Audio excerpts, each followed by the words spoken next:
sucks. My daughter's name is Sophia. She's amazing. On July 22nd, 2019, she went to her dad's house for a regular custodial visit, and she never came back.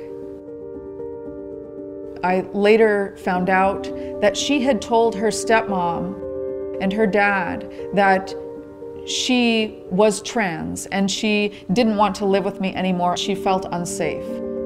I missed my daughter's 13th birthday, her 14th birthday, and her 15th birthday.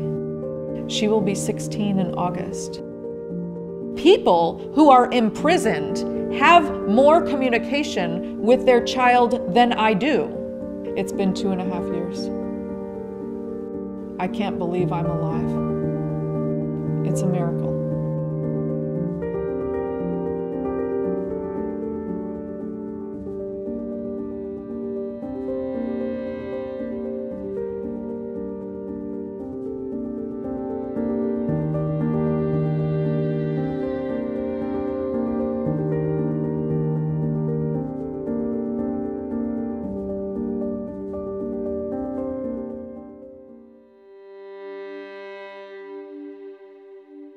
Usually, Child Protective Services has a definition of what it means to be unsafe, to either be abused or neglected. There was no evidence that I had done anything like that. When they temporarily kept her with her dad for a period, I was fine with that. I thought that's what they should do. That's the responsibility of the court, to investigate if a child is saying that they feel unsafe. So they did a 7-month investigation. I had psychological testing, so did my ex-husband, hours and hours of interviews. We each had home visits, and they did interviews with other people who had observed my daughter and me together.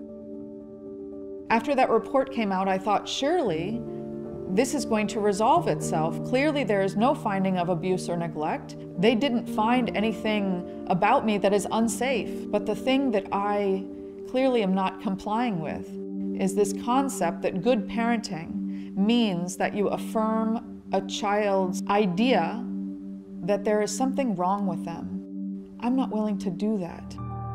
They want me to have a certain understanding that there is such a thing as a child who is born transgender and this is who they are.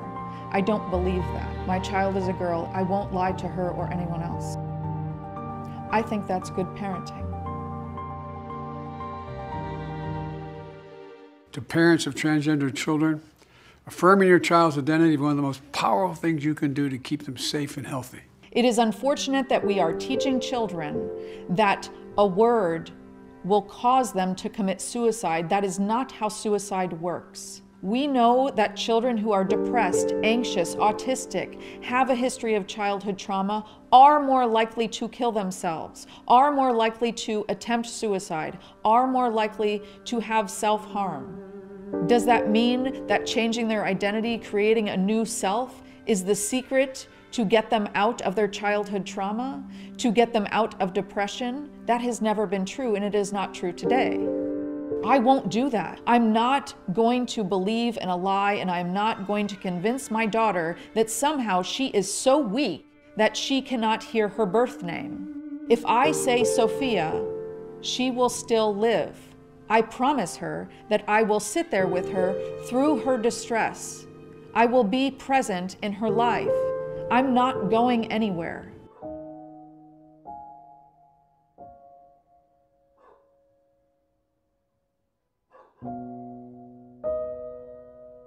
The final agreement that I have signed, yes, I suppose I agreed to it.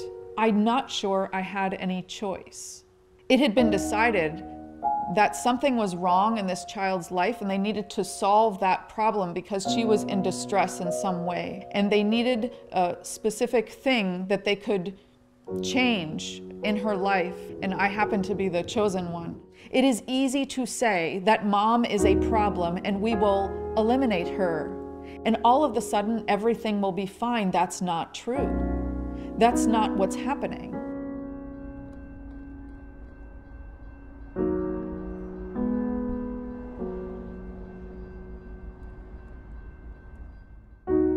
The process by which she was removed and it was solidified that she would not be in my presence, that I would not have contact with her, is damage to her.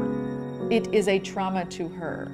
In no way should family court separate children from their biological parents without any evidence of abuse or neglect. That is wrong. It shouldn't be happening to me. It shouldn't be happening to any parent. It definitely should not have happened to my child. She is the greatest victim in this entire thing. My daughter did a normal adolescent thing. She tried something, but there were no guardrails. Nothing stopped her. I'm not mad at my daughter. I'm not disappointed in her. I'm disappointed in the adults that have failed to protect her.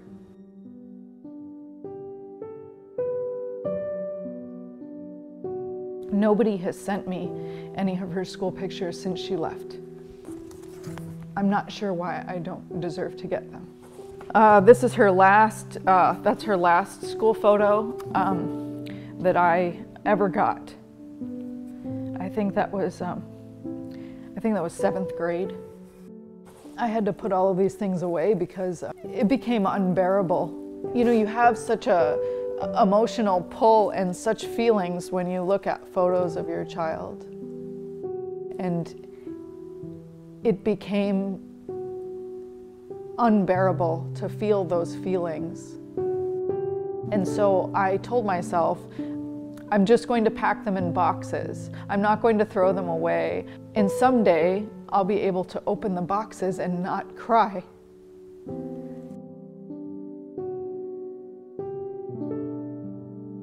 I see that my child is at sea in a boat. She is struggling. She is in kind of tumultuous seas. I know that. I have seen that.